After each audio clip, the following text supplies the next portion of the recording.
ఈ match last వీడియోకి revenge match. ఈ మ్యాచ్ లో బౌలర్ ఆపోజిట్ టీమ్ ని 9 బాల్లోనే ఆల్అౌట్ చేసి మ్యాచ్ ని 1 సైడ్ గా విన్ అయ్యాడు. ఇంకా కౌంటీ విషయానికి వస్తే నర్సాపురం నుంచి అజయ్ అండ్ నంద ఒక టీం, అండ్ ఈస్ట్ నుంచి సెగ్నేటపల్లి రాజా అండ్ అంతర్వేది రాజా ఒక team. 3 overs doubling county match అయితే స్టార్ట్ అయింది. ఫస్ట్ బాల్ గాల్లోకి సింగిల్ రన్ మాత్రమే. What A delivery, clean bowled.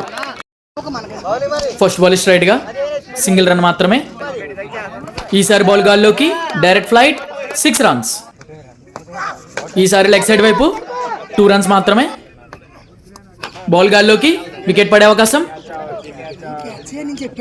Catch out. ఈసారి బాల్ స్ట్రైట్ గా 4 రన్స్. బాల్ గాల్లోకి డైరెక్ట్ ఫ్లైట్ 6 రన్స్. ఈసారి బాల్ డైరెక్ట్ గా బౌండరీ అవతలకి 6 రన్స్. ఇంకో బాల్ ఇంకో flight, what a batting by Nanda, 6 runs.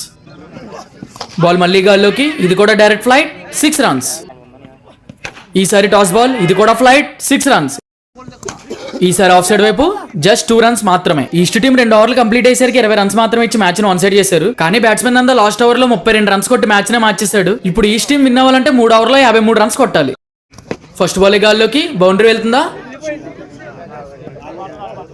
No, it's catch out. Ball మళ్ళీ గాల్లోకి సింగిల్ రన్ మాత్రమే.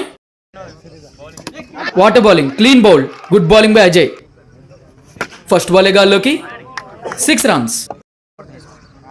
బౌలర్ నుంచి slow ball, oh catch drop. What a ball, clean bowled. Ajay తన సూపర్ బౌలింగ్ తో ఈస్ట్ టీమ్ ని 9 ball కి all out చేసి match ని 1 సైడ్ గా విన్ అయ్యాడు. ఈ మ్యాచ్ ఫుల్ వీడియో యూట్యూబ్ లో అప్లోడ్ చేసా. యూట్యూబ్ లింక్ ప్రొఫైల్ బయోలో ఉంది. లింక్ మీద క్లిక్ చేసి యూట్యూబ్ లో ఫుల్ వీడియో చూసేయండి.